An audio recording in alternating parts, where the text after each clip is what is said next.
you can't be falling behind so early. And yes, sir, there she goes.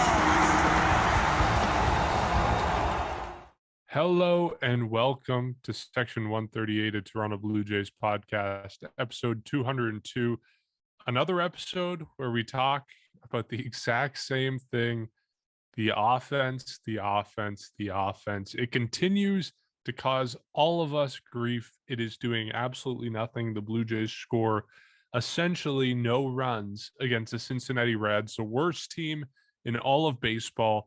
And yes, they win 2 out of 3 games, but they don't sweep the Reds. They lose in the series finale when they had opportunity on top of opportunity on top of opportunity. They run into outs on the base pass. They don't make right decisions on the base pass. They don't score any runs, and they lose on a Joey Votto home run. Bryson, Jacob, how are you guys? Well, I mean, it's just like you were talking about. It's been a constant thing pretty much all year. You come away with 2 out of 3, like you said. Essentially, that was good, except it could have been a lot better. I mean, you look at Friday and Saturday. You scored 2 runs on Friday. You scored 3 runs on Saturday.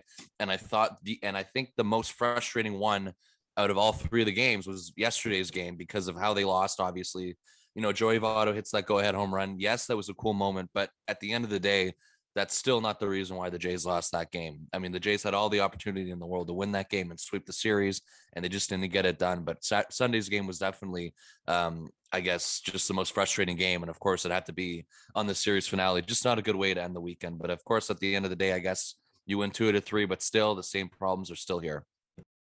This might be the worst 4-2 homestand in franchise history. Jacob, how are you?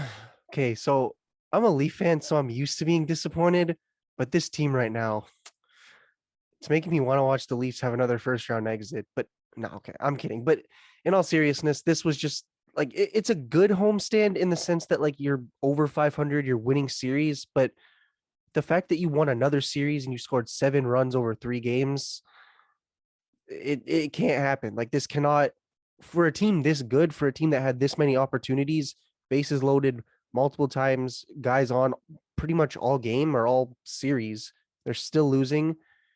And it's just, it's really, it's okay what we're seeing right now, but it could be so much better. I am so far past that point. I don't know. I didn't think my frustration with this team could hit a new level, and it certainly has. This is the Cincinnati Reds we're talking about. This is not, the Seattle Mariners. You win 2 of 3 from the Seattle Mariners. Okay, whatever. They're a good team. You win 2 of 3 from the Cincinnati Reds, scoring 7 runs over a 3-game span. I don't know. My frustration with this team is at an all-time high, and I can't believe it. And I know we're not hitting the panic button. It's only May. They have time. Last year, you look at their record, they were a 500 team heading into June. They struggled at the end of the season, and they still ended up as a 92-win team. I don't know what it's impossible to describe the levels of frustration you have watching this team. And I think I've reached a point where I'm not hitting the panic button because it's only May, but Jesus, they have to do something. It is next level frustration with this team. And I don't know. I don't understand it. I don't know. I don't know if you guys have any insights. I'm at my wit's end watching this offense. All I can say is if the offense is good, and eventually, if you can combine that with good pitching, it's a very complete team. I mean, still though, you cannot have this, and I hate to call guys out specifically, but Matt Chapman, this guy needs to change his approach when he has the bases loaded, or just any type of runners on, because you go back to that last at bat in the series finale. I get it. Obviously, hitting a breaking ball is a lot easier said than done. Recognizing it, a lot easier said than done. But there were multiple pitches in his at bat and throughout the game where him and other guys were just swinging early. And I think that was the biggest thing that I noticed. I was watching Blue Jays in 35 minutes ago, whatever it was. The first 3 or 4 at bats of the game, I think it was Springer hit a double or somebody got on base. 3 guys in a row out on ground balls where you can clearly tell they were early on the pitch. obviously that's just 3 at bats out of 3 games out of a whole season, but I can see a bit of a trend here. This team, it's almost as if they're trying to do too much, as if they forget that the guy behind them could also do just as much damage if you let them do it. And it to me, I don't even know. Like it's not that this team is not talented. Like it clearly is.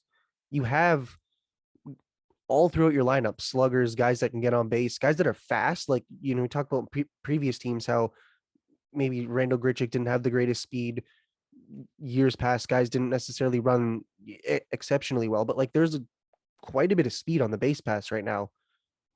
The fact that they cannot drive these guys in or just get any type of production, it can't happen. And it's costing them games at this point. And, I hate to bring this up and beat a dead horse, but they missed out on the playoffs by 1 game last year. Every game matters. Okay, taking 2 out of 3 instead of 3 out of 3 from the Reds middle of May is not maybe the end of the world now, but you're losing games that are easily winnable. Like 3 wins or 3 runs against the Cincinnati Reds, not hard to come by, or it shouldn't be at least. And especially if you do have the bases loaded. I think they had 1 out and then they got 2 outs right in a row. Like you need to capitalize on these opportunities, because even if the Reds are a bad team, they're still a baseball team at the highest level. So they're clearly at least somewhat talented, and they're not going to give you a million opportunities. You need to take advantage of these opportunities. And until that happens, I think this is going to be a very miserable season. And again, the issues are, if the pitchers are put under this much of a microscope, any mistake is going to be just blown up. And yeah, there's been guys that haven't been necessarily great. Yimi Garcia, Trevor Richards had a bit of a rough series towards the end of it, but I also don't want to pinpoint and say that you're a bad pitcher and you're the reason why, or you're having a bad season. At least I don't want to say that, but you don't want to pinpoint it and say that, but you kind of like, it gets just completely blown out of proportion because this offense is not giving them the opportunities. And I'm sure we'll get into this, but Alec Manoah taking him out of the inning or not letting him pitch in the 9th inning, given the way the offense is, given the way that he would have gone into a clean inning, potentially giving Jordan Romano a bit of a different situation, I think it was the right choice to put him in. Give him a clean inning, because if he gives up a run, I know you're at home, but there's no guarantee that you're scoring another one. I know Mark is like just ready to pounce. So just hold on for a second, but I'm sure we are going to talk about that. That's definitely one thing, I guess, one of the kind of topics of conversation that came up this weekend. But yeah, I mean, Jacob, you're completely right. It's just, at this point, and this goes for like every single fan, no matter who you are, there's not anything you can say at this point that nobody else knows. Like, they are a disaster when people are on base. They are a disaster when they are leading games. They can't add on to the games. There was a stat that came out yesterday about splits of when they're leading and when they're behind. The runs usually come when they're behind from this team. This is when they usually hit the ball better. And for some reason, when they get an early lead, they don't build off of that, which is why there's always 1-run games, which is why the run differential is so bad. And that's pretty much the story of the season. It was the story of the weekend once again. And really, beside a couple of guys in particular, pretty much everyone really had a slow weekend. I mean, the only really standouts that I had this weekend offensively were obviously Bo Bichette, who was pretty much single-handedly responsible for Game 2's win on the Saturday. Santiago Espinal is pretty much the only other guy that I had. 15-game hit streak. I think that's tied for the longest in the majors, or at least it's up there in terms of consecutive hits, consecutive games for a hit streak. Those are really my only 2 guys that I thought were good throughout the entire series. There's concern still with Vladimir Guerrero Jr. We know that they flipped the lineup on the Sunday game. That didn't really do much for him. I think Vladimir Guerrero Jr. did walk, though, but that was pretty much it. He went 0 for 3, and that was it. And Bo Bichette was in the 3-hole for the first time this season. And that was the first time since the beginning of 2021 where Bichette was actually hitting third. So they tried something there. That doesn't work. I mean, it was only 1 game. We'll see if they go back to that tonight. We know that they quickly had a little bit of a lineup shuffle at the beginning of the order, but then they went back to pretty much what they've been rolling out the entire series at the beginning of the homestand. So who knows what's going to happen going forward with that. And yeah, I mean, it's tough because it's like, Mark, you said it right off the top. Like, these are the Cincinnati Reds. This is the worst team in baseball, but they are better than you with runners in scoring position, along with 29 or I should say 28 other teams other than Cincinnati.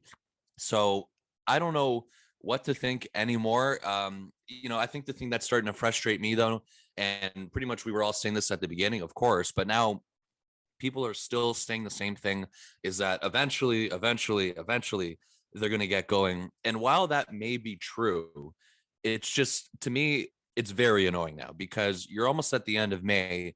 You're heading into June. That 100 at bat mark is clearly on the horizon. Like, I don't know how many more excuses you can make. And I don't know how much more time they need to get going. Yes, the extended spring training was an excuse, I think maybe in April, maybe at the beginning of May. But at this point, once again, you are approaching the second last week of May, and this is still an issue for you. While other teams in the American League East are pretty much playing well. We know the Yankees have been on a really good run.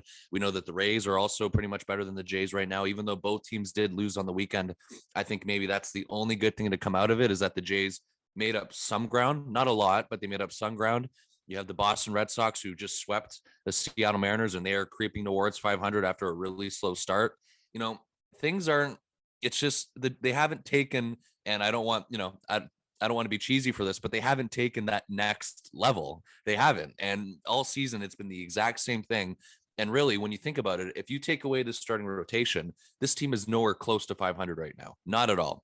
I mean, the amount of games that they have won for this offense, the amount of times that they've kept the offense in the game, or just the team in the game in general, is crazy. And you're pretty much running out of fingers to use to count how many times that's been the case. So you see the same thing, I guess, with the starters this weekend. As much as it did suck offensively, I was very impressed with Hyun-Jin Ryu. Again, I know it's the worst team in the league, but you got to start somewhere. And this is also the second consecutive start where Ryu's looked good coming off the IL. Pretty much 6 scoreless innings. Very happy with that. You go to the Saturday game, again, the same thing with Alec Manoah, which we're going to talk about the end of the game. But before that, we'll just say 8 innings of 1-run work, 4 strikeouts, really dominant. And that's also, as much as Bo Bichette was the reason offensively, he's also pretty much, I guess, just as big of a part to why the Jays did win that game, regardless if he pitched the complete game or not. He shut down the Reds for 8 innings. And then on the Sunday game, despite a rocky first inning, despite a high pitch count, Yusei Kikuchi, in my mind, I wouldn't say impressed, but I was satisfied with his start, because I know that if he got off to a better first inning, and there was a lot going on in terms of maybe a couple missed strike threes, but of course his command was all over the place. It's kind of hard to call balls and strikes when he's throwing this way, this way, this way, this way. So other than that, he settled down after the first inning. I was fine with the way Kikuchi pitched, as much as he didn't get to 5 innings. Again, it was all because of the high pitch count and the wild first inning. He settled down. So it's not like the starters had a hiccup this weekend and the Jays were pretty much out of it from the start. All three pitchers this weekend were really good. Most of the relievers were good. Jacob, you mentioned Trevor Richards, who's pretty much had a bad month in general. He's kind of a guy that hasn't been the greatest. But other than that, guys like David Phelps will come out of the bullpen and have pitched really well. And it's pretty much been the same story with that, is that your bullpen and your starting rotation, for the most part, have been good.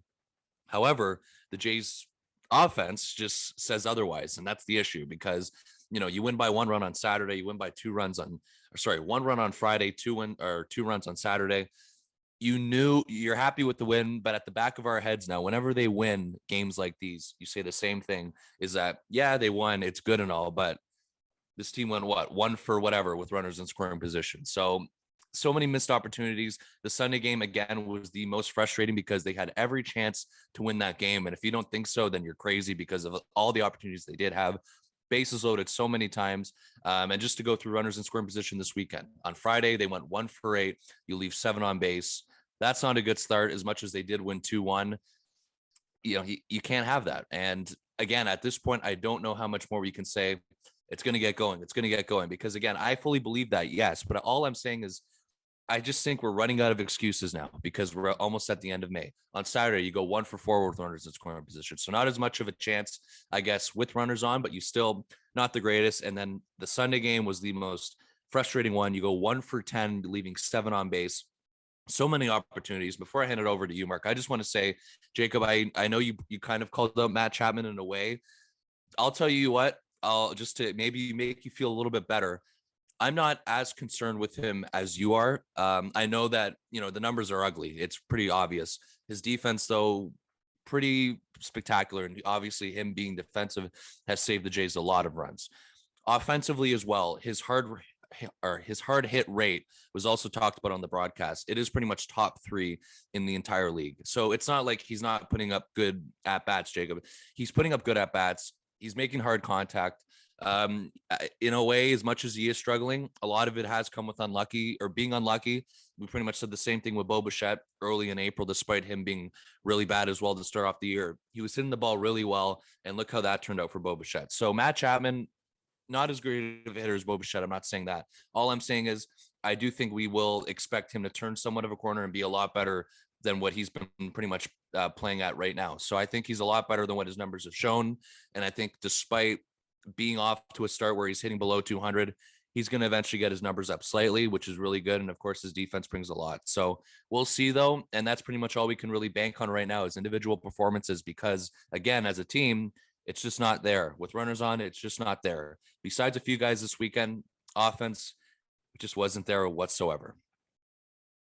Matt Chapman also isn't supposed to be a guy who's carrying this offense. So, like, to me, frankly, if he's hitting 150, 200, I don't care that much because Teoscar Hernandez is hitting 100 in the month of May. Lourdes Gurriel Jr. is hitting 150 in the month of May. Vladimir Guerrero Jr., as good as he can be, as good as he was over a, 14, 15 game hitting streak, the power is not there. He's hit 2 home runs in the month of May, I think it is. So yeah, not hitting for power at all. I don't care if Matt Chapman isn't performing when the guys who are supposed to be carrying this lineup, the guys who are in the center of this lineup, in the heat of the order, hitting second, third, fourth, fifth, aren't performing. To me, it doesn't matter what Matt Chapman is doing if those guys aren't hitting to save their life. So that to me is the problem. It's the big guys in this lineup aren't doing their part, and it is costing the Blue Jays enormously. George Springer is another guy. He's hitting, I think it's like 220, 225 in the month of May. That's obviously another concern. He was so good in the month of April, and obviously you're going to have down months, and compared to the rest of the guys in this lineup, George Springer is doing so much better. But you have to have performance from your big guys if you can expect any type of general offensive performance from your team, and we just aren't seeing it. We just aren't seeing it at all. To give you some context about how much the Blue Jays should have hit this past homestand, 6 games, you're playing the Reds. Just to run through the stats that the Reds have put up in terms of their pitching, their ERA is the worst in baseball. Their FIP is the worst in baseball. Their xFIP is the worst in baseball. Their pitching WAR is the worst in baseball. They are, without a doubt, the worst pitching staff in baseball. And it's not even close. Their team ERA is, I think, 0.7 of a run worse than the next closest team, which is the Pittsburgh Pirates. It's not even close. They are far and away the worst pitching staff in baseball. Blue Jays combined to score 7 runs against them. You go to the series against Seattle. Seattle has the 3rd worst FIP in baseball, the 6th worst ERA in baseball, the 2nd worst pitching WAR in baseball. The Blue Jays combined to score 10 runs against them. So in total, a 6-game homestand against 2 of the worst pitching teams in baseball. The Blue Jays averaged 2.8 runs a game. That pretty much sums it up. There's no other way to put it. This team has been atrocious when they need to be phenomenal, and it's what's costing them so far. And I say costing them, they're 3 games above 500. That's the reason we're not hitting the panic button just yet. They built up enough leeway in the month of April to have this terrible stretch in the month of May. And you look back at 2021, the Blue Jays were 3 games over 500 on July 29th.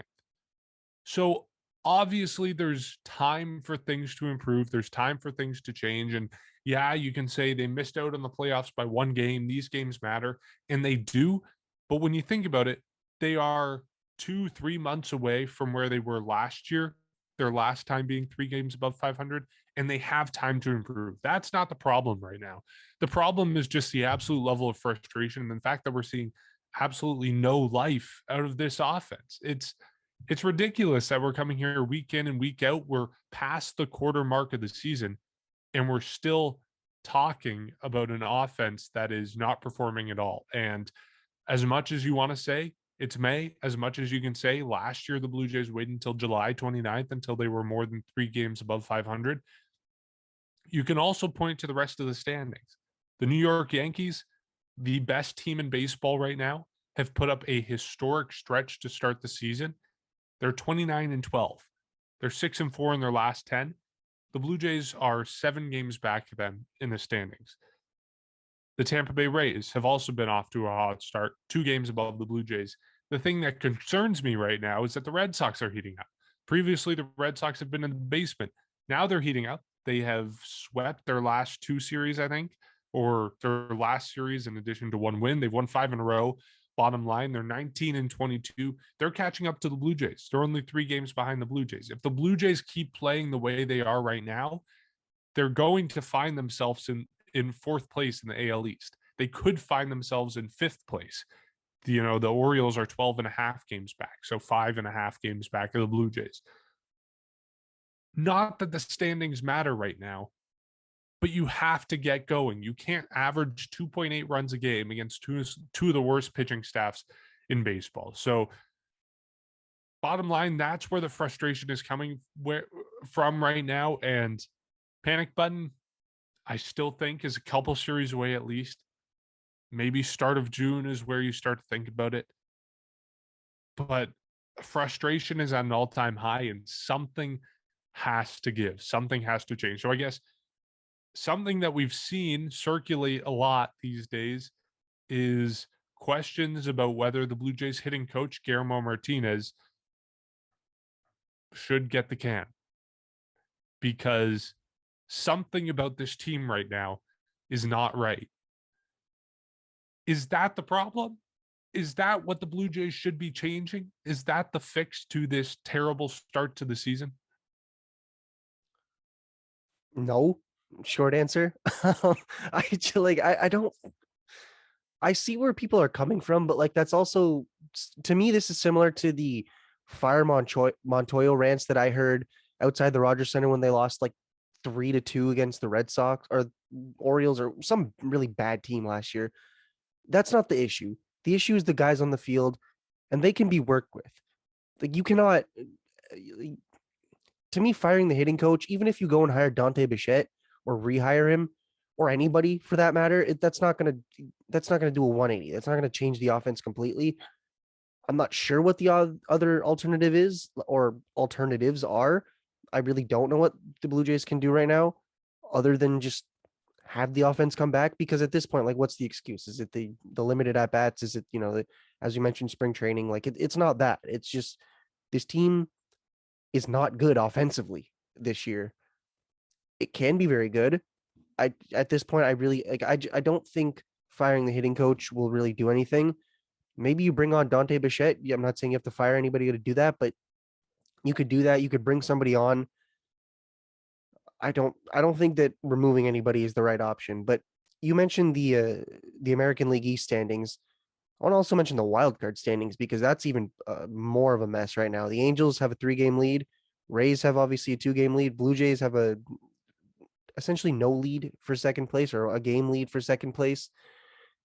White Sox, Red Sox, Cleveland, Rangers, even the Orioles for that matter. There's a lot of teams within a couple games of each other. This offense, it needs to get going, because you're not fighting for your division. I think it's fair to say that the offense, you're going to start to lose out on wild cards or on a wild card ground, because it's like there's a lot of good teams in baseball. And I think that's one of the reasons why the playoffs are expanded, is there are a lot of teams that are just good enough to make the playoffs. And I'm not going to go into that whole thing there, but offense, I think it's an approach thing. I don't think it is hitting coach not doing his job.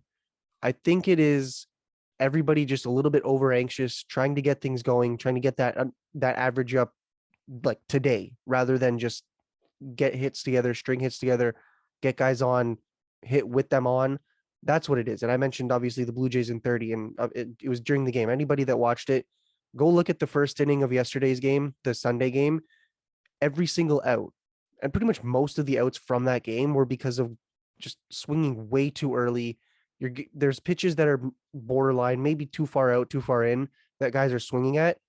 And I get it, hitting a baseball is hard, but when you look back at it, you can tell that these are pitches that the hitters think they can hit, and then or they decide that they're going to hit it, and then like, yeah, okay, I'm going to swing now, and then they're way too early on it or way too late, and it's just that to me is the biggest issue, is just changing the approach. Like, you don't need to swing for the fences the second that you can recognize that it's a curveball.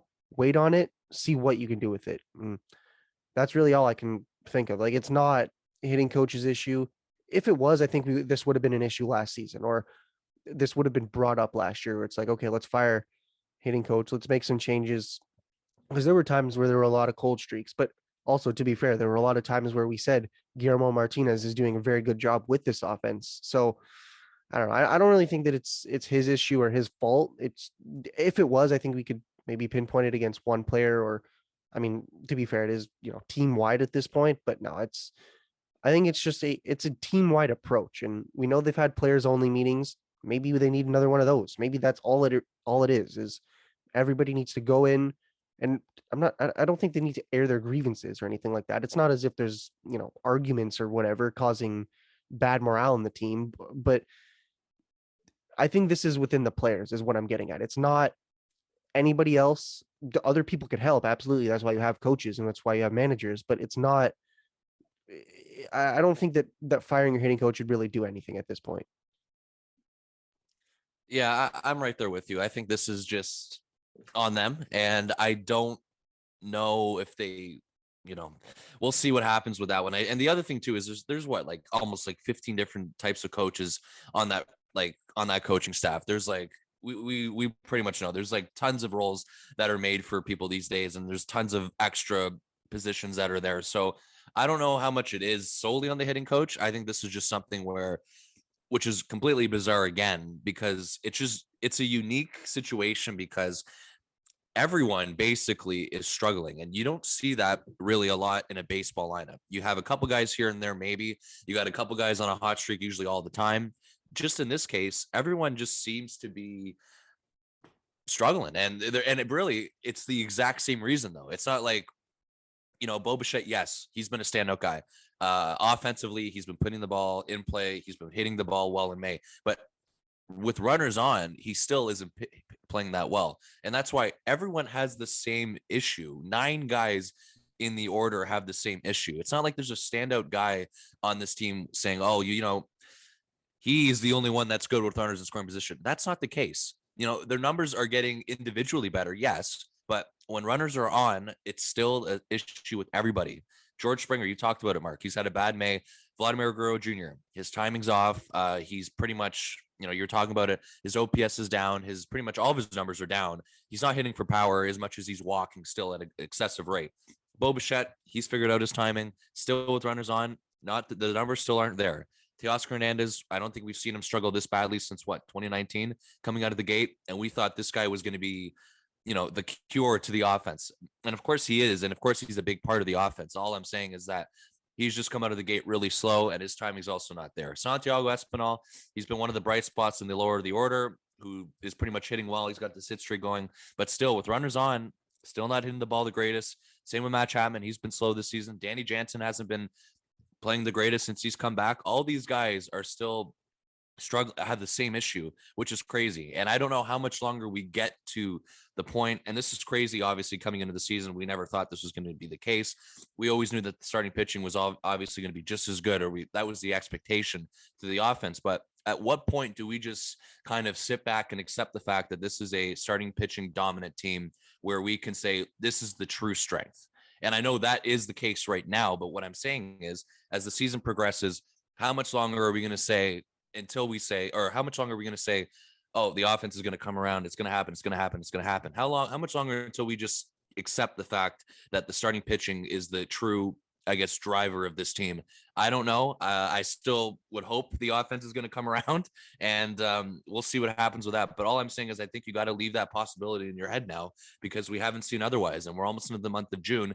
Mark, you were talking about the standings, and this was something I brought up when it was just you and I a couple weeks ago. It wasn't me referring to exactly saying, oh, the Jays are, they're going to miss out on the play. They're this amount of games back. It's the fact that you can't fall behind, like you were talking about, this early. And Jacob, the wild card standings are very important. To me right now, the wild card in particular for me is too early to read because you were talking about all the chaos that's happening, and you have a tough road trip this week. I mean, you got St. Louis. We talked about they've been pretty good this year. You mentioned the Angels. They're obviously off to a really good start. You have a 4-game series with them this weekend.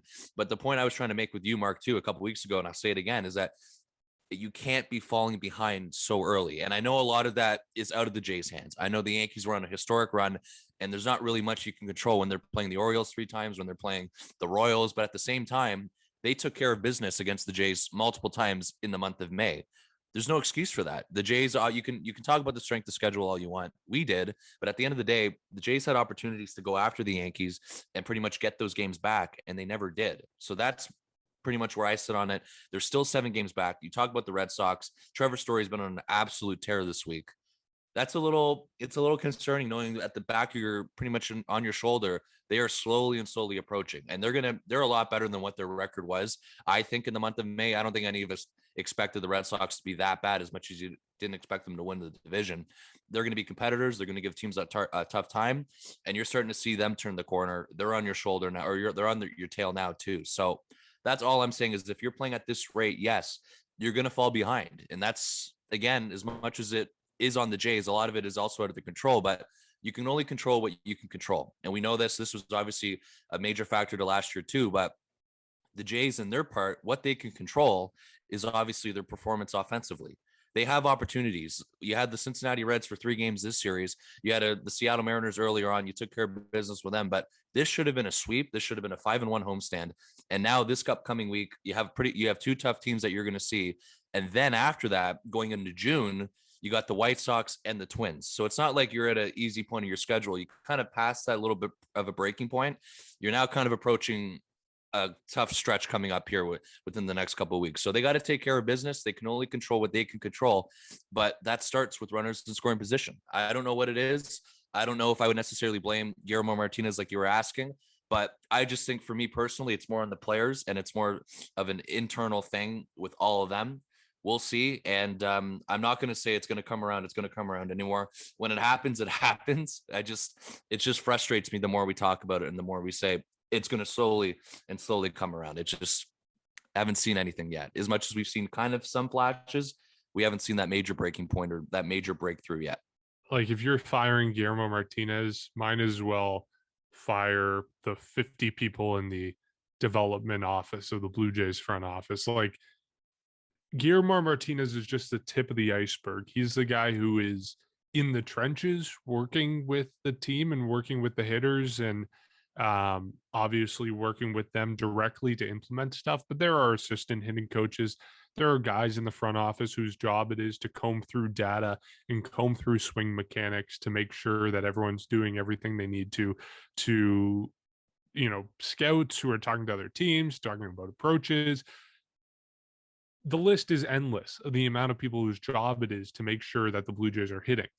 And it doesn't stop at Guillermo Martinez. He is just the tip of the iceberg, and firing him does nothing in my mind, unless you're, to me, the solution, if you're looking for a solution in terms of hiring and firing, is to overhaul the development office, is to overhaul everything that's going on with hitting right now, because that's the problem. And I don't think that's the solution. I think it is the players. It comes down to the players and having a concerted approach at the plate. And that's not something that 50 guys in the front office are going to be able to tell you. But that's what it comes down to. It doesn't come down to the hitting coach. It doesn't come down to, as much as we praise, this goes the other way with the Blue Jays pitching staff. Like as much as we praise Pete Walker for stuff, Pete Walker is just the tip of the iceberg. It comes down to assistant pitching coaches and bullpen coaches and guys in the front office who are combing through data year in and year out in the offseason to try to figure out who they can solve, who they should sign, who has problems in their deliveries, the numbers on the periphery that they can extract and improve and that type of thing. It goes both ways. It's not just Pete Walker on the success side of things, and it's not just Guillermo Martinez on the failure side of things. It comes down to the players. It comes down to the rest of the front office. That's what it comes down to for the Blue Jays and their offense. And Bryson, maybe we are at the point where the Blue Jays are a pitching first team. I mean, certainly we are this season. They have one of the best starting pitching staffs in Major League Baseball. You look at Team FIP right now; they are third in Major League Baseball in starter FIP, based on, only behind the Giants and the Yankees, and they're actually ahead of the Milwaukee Brewers, which have one of, if not the best on paper, starting pitching staff in Major League Baseball. So that just gives you a sense of how good the starters have been. And honestly, it just makes me more frustrated about how bad this offense has been, because could you imagine everything clicking at once with this team and how powerful they would be? And instead, we're in a situation where we're here week in and week out talking about how much this team sucks because of the offense. It is beyond frustrating. So yeah, Guillermo Martinez, that's not the solution. Like, maybe he himself should be doing more things, less things, et cetera, et cetera. But there is, I promise you, 50 people working their asses off right now trying to solve this problem, and they haven't been able to. So one man, Guillermo Martinez, is not going to fix or solve this problem by himself. But before we move on, I want to tell you about DraftKings. We know they were supporting us a couple weeks ago, and now they have officially arrived in Ontario. They're one of America's top-rated sportsbook apps, and now anywhere in Ontario, you can legally bet on all your favorite sports, whether that's MMA, hockey, playoff hoops, so much more, including baseball. And right now, if I were you, I would be hammering the under on the Blue Jays. We know they're not scoring any runs right now, so you might as well bet the under, and has a pretty good chance of coming true. But you can bet special parlays, spreads, money lines, more. You can do it now anywhere in the province. You can join the action, download the app, and explore everything DraftKings Sportsbook has to offer. They are a safe, secure, and reliable sportsbook. They have anything you could want, and you can deposit and withdraw your cash anytime you want. So get excited, Ontario. DraftKings Sportsbook is live. Go to the App Store now and download the Sportsbook app that's offering 2-to-1 odds on a hockey team to score a goal every day in May. So get in on all that action. And I don't know, I'm not a hockey fan, but that sounds like a pretty good deal to me. Only at DraftKings Sportsbook. 19 plus, physically present in Ontario. Eligibility restrictions apply. See sportsbook.draftkings.com for details. Gambling problem? Call Connex Ontario 1-866-531-2600. Please play responsibly. Okay, so that's the offense. That is everything that's wrong with this team. We talked about it earlier. Alec Manoah was pulled after the 8th inning of what was a phenomenal start on Saturday. First off, just a phenomenal game, start to finish. You have Hunter Green, obviously not including the offense on the Blue Jays side. You have Hunter Green dazzling for the Cincinnati Reds, and just a lot of fun to watch. Obviously, he's a young guy, obviously has a lot of potential. His pitches are incredible. That fastball is not just 101, it's 101 with crazy movement. It was such a fun game to watch. Alec Manoah on the other side of things also had a phenomenal start. He went 8 innings, 7 hits, 1 earned run, was taken out of the game before the 9th inning after only 83 pitches. He was visibly frustrated on the bench and in the dugout. He was clearly arguing with Pete Walker and Charlie Montoyo to stay in the game. Looked like at one point right before the 9th inning started that he was just going to walk out onto the field himself. Should Charlie Montoyo, and again, tip of the iceberg type thing, should Charlie Montoyo, Pete Walker, Blue Jays front office staff have made the decision to remove Alec Manoah after only 83 pitches and only 1 inning left in the ballgame? The decision was the right decision. That's all I'm saying. So here's the thing. You have a 1-2 run lead. It's a save situation. You have, as both Alec Manoah and Charlie Montoyo put it, one of the best closers in baseball. You use him in a save situation. I don't care if it's the Cincinnati Reds. I don't care if it's the Dodgers. You need to win this game. And it's not that I don't think Alec Manoah could have done it. I'm not saying that. I don't think that, like, call it 4th time through the order or whatever Montoyo claimed it to be, or I think it was a few people on Sportsnet saying 3rd or 4th time through the order was the reason why they didn't want him to go back. You use your closer. You can in a save situation. I think this was the right move pitch count was low enough that you could justify it if they had one more run. If it was 4-1 or 5-1, if there was no save situation, absolutely you put Manoah in. I think that considering you have zero room for error, no, you take him out. Or I'll meet you in the middle. You let him go out, but like Gosman had in Boston that one time where he almost had a complete game, one batter and you're done, or one runner on and you're done. And like I said, this isn't because Manoah is bad. This isn't because I don't think he could have gotten those 3 outs. I just think that I'm not even saying that it's too risky to put him out, but it makes more sense to use your closer when you have that guy available. And yes, Romano pitched. I think he pitched the day before, so 2 days in a row. If you have your closer available, you use him. And I know a lot of people are probably going to disagree with me on that. I know you two probably do, but it's like the thing is it's just this team cannot afford to lose a game or give up really any runs. Like you give up one base runner, tying runs at the plate. Obviously, Jordan Romano, both Alec Manoah and him have enough stuff to get anybody out. I don't like that idea of putting your closer in. Say Manoah gives up a hit. I don't like putting your closer in, basically telling him, hey, you have zero room for error. To me, that's just not the right move. And it's definitely not the popular decision, but it was the decision that was made. To me, it was the right move.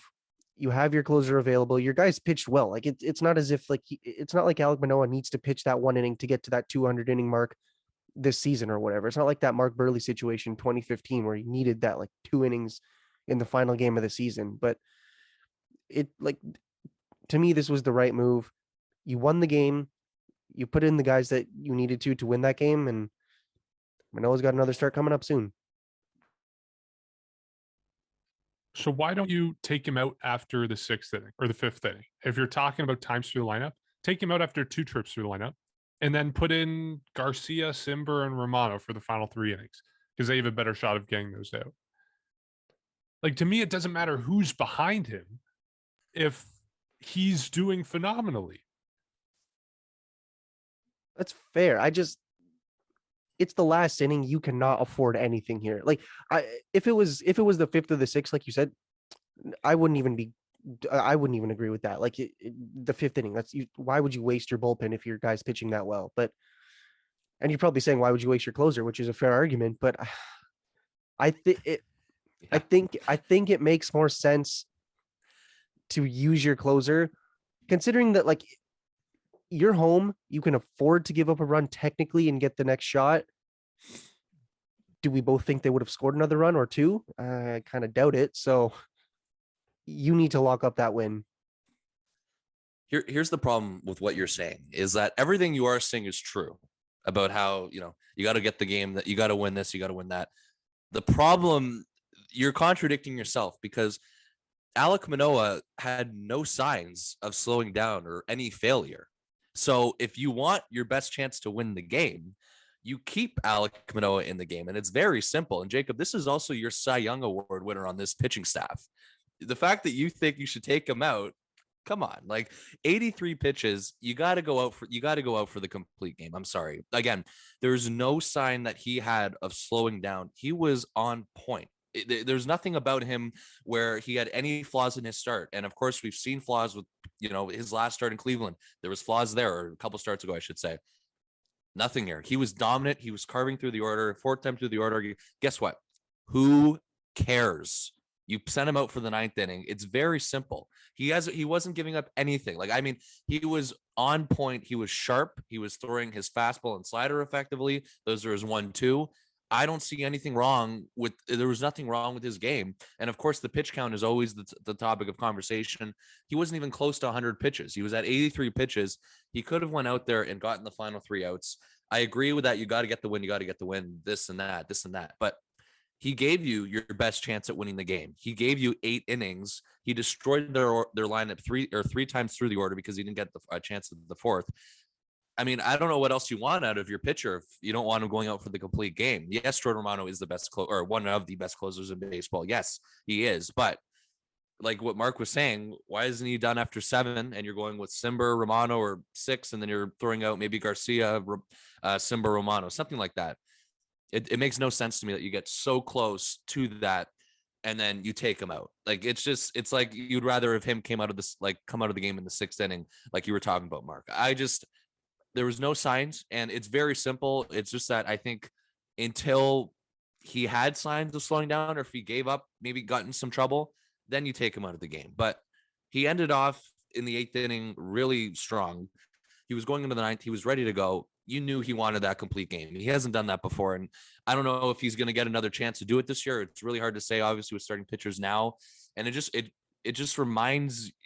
takes away the moment. That's all. And I don't agree with it at all. I agree with, what you're saying about Romano and everything, but that's not the point. The point is he gave you your best chance to win.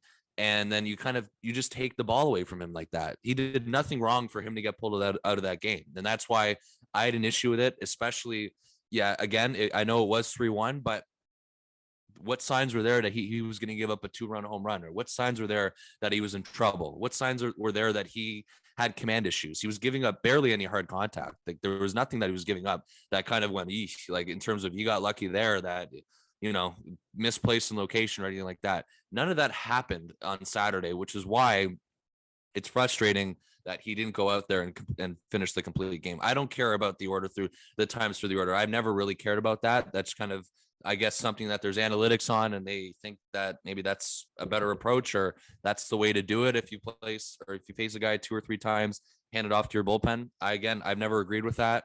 I think you pitch him until he's tired, he's out of energy, or if he's in trouble. I saw none of that on Saturday, despite him not being in trouble. He wasn't even tired either. You saw he was energetic. He was ready to go out. This is your Cy Young award of this pitching staff, Jacob. I'm very disappointed that you turned your back on him this quickly. Let me just clarify. I have zero trust in that whole 3-4 time throughout the order thing. That's not my reason. I have my reasoning for agreeing with taking him out is not because of Alec Manoah at all. It's just you have the situation you're in. The offense is it sucks right now. Let's be real here. You need to close that game out. The last thing I want is to see Jordan Romano in with, a runner on or God forbid more than one runner on. And I'm not saying that he couldn't have gotten out of that jam either. I'm just saying you don't want to put him into another high leverage situation where basically one pitch and the game's over or tied or something like that. I don't know. It's tough. Obviously you want to see the complete game.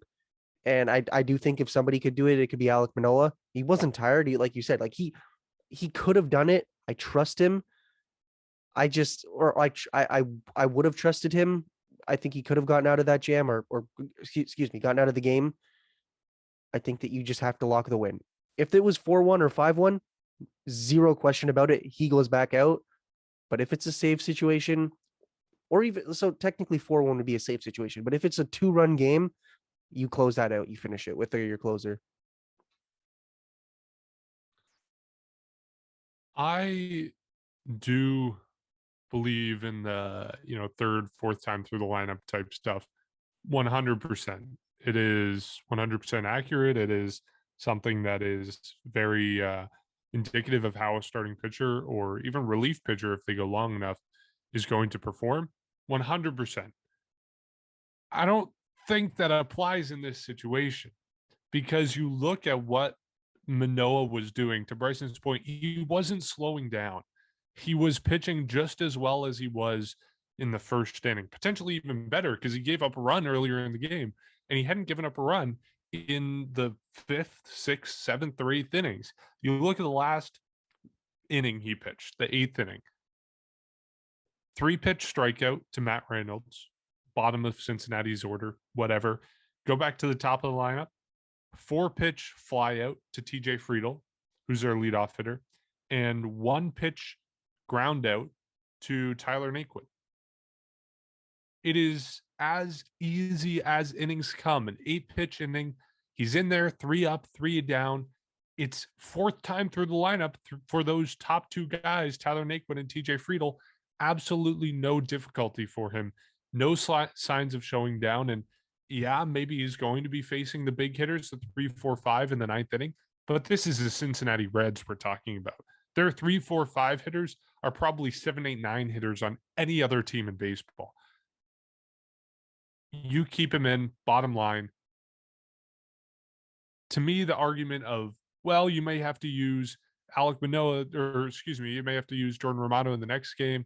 You want to save him. To me, that's not as compelling as just the fact you have a pitcher in who's succeeding. Don't change it. And also, just complete games are cool. Complete games are fun to watch. We haven't seen one for the Blue Jays, a 9-inning complete game, since 2017 with Marcus Stroman. So it would be nice for it to happen again. And I think the Blue Jays should have kept him in. He was showing no signs of difficulty, potentially one of the best starts we've seen all season. The Blue Jays should have kept him in, hands down. To me, there's no debate. I don't know. Hey, you know what? Team won. That's all that matters. Alec Manoah has a bright future. I'm sure he's going to have a complete game at one point. I don't know. I think we've beaten that horse a little bit too much here, but like, I agree with the move. You guys don't. At least they won, because if they lost that game, then I wouldn't really have a leg to stand on here. Okay, well, before we wrap it up, let's take a look at some listener responses that we've gotten. CB_J88 says, we won it. Something has to click to get these bats going.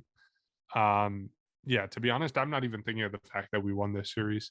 It doesn't feel like a win. It's the Cincinnati Reds. 2-3 is the bottom, is the basement of what you should be doing against the Cincinnati Reds. Doesn't even feel like we won this. Adam Mercer saying offense is still a little shaky, but more signs the team is coming around and bats are emerging. I don't even know. I was feeling that for the first game or two. I think the vibes were good with the team, to put it that way. You know, the roof was open, packed crowds at home, and then you lose the third game. You're going on the road. You're facing tough opposition in St. Louis and Los Angeles. And to me, all that momentum is gone. The good signs of what potentially may have been good vibes with the team and the fans and the dome open, to me, all that is gone because you lose a game to the Reds, and now you're heading out on the road for what should be a brutal road trip. So to me, those good signs don't mean anything. Jay Heavens 28 says horrible offense was awful. They lost when I was there. Can relate to that feeling. Always sucks to pay so much money to see a Blue Jays loss. And then the last thought from Ed Johnson, pitching is working out well. If our bats can get started, I think we'll escape 500 from the road trip. Otherwise, 0-2 at the Cards and 1-3 at the Halos. I want to be positive, but can't see us winning any series till the Blue Jays are back in the dome. And I think that's pretty much how I feel. You're going out on a brutal road trip. It's going to be tough to win a series against teams that are good, or even tie a series. I know it's a 2-game set against St. Louis, but I guess that's a question now. What are the Blue Jays going to do? 2 games against St. Louis, in St. Louis at Busch Stadium. What are our series predictions for this? So you're talking about listener responses. I had one, and I showed you guys. We posted a video, or one of our older episodes, 196, was titled, "Will the Blue Jays ever lose a series again?" We had a comment. This was when was this posted? This was posted May the 1st. So the start of May, basically. We had a comment from Eric last night saying this video aged horribly. And I think we cursed him. But no, okay. On a serious note, I think you come away with a split. So today, here's the thing: you're facing a good pitcher today in Miles Mikolas or for St. Louis. I don't believe so. Kevin Gausman slated to start the second game. I don't think St. Louis has released a pitcher yet. I think you go for a split here. St. Louis is a good team. Like, let's be real here. They're pretty much what the Blue Jays are at, but just with a better offense. I think you go for a split. It's a 2-gamer. So really the only way you win the series is if you sweep it. So I don't know. I think you take a win here. You go to LA and just pray that Ohtani doesn't no-hit you. Well, first of all, clearly Eric, with all due respect, doesn't understand what sarcasm is, but I guess we can give him that one for sure. It'd be pretty cool if you win every series of the season. I just don't think that's ever happened before. But anyways, there's no question in my mind if the offense was clicking like the pitching that they'd be just as good, if not better than the Yankees. I think that's very obvious, which is so frustrating. But anyways, this series, like every single time I've been predicting like series wins, like left, right, and center over the past couple of weeks. Finally, the last two series for me have worked out. Although I think we said sweep, but I guess it was kind of wrong. But as long as they win this series, I think I'm with you, Jacob. My gut feeling wants me to say sweep, but the Cardinals, like you guys said, they're kind of right where the Jays are. They're really good. It's hard for me to see the Jays cruise through them in 2 games. I'd love that to happen, of course, but I will be safe here and say they split. You got tough opposition, obviously, with pitching that the Cardinals are throwing out. I don't think they have a starter listed for Tuesday yet, so we'll see what happens with that. But you got Barrios and Gosman. I'm very confident that you can split this within the next 2 days. Series where you have Barrios and Gosman, I would 100% go sweep. But I know, given what we've talked about today, the offense will find some way to screw it up. So yeah, 1-1. Okay, lots of frustration. I'm sure we'll be back here in 2 days' time talking about the exact same things, and in 5 days' time talking about the exact same things, and in 8 days' time talking about the exact same things. But until then, as always, you can support our podcast by going to Apple Podcasts and Spotify and giving us a rating and review. You can also find us on social media at Section 138 Pod. That's where we get feedback from listeners and hear your thoughts about how horrible the Blue Jays are doing right now. So check us out there. 2 games against St. Louis. Let's pray we get some runs. We'll catch you then.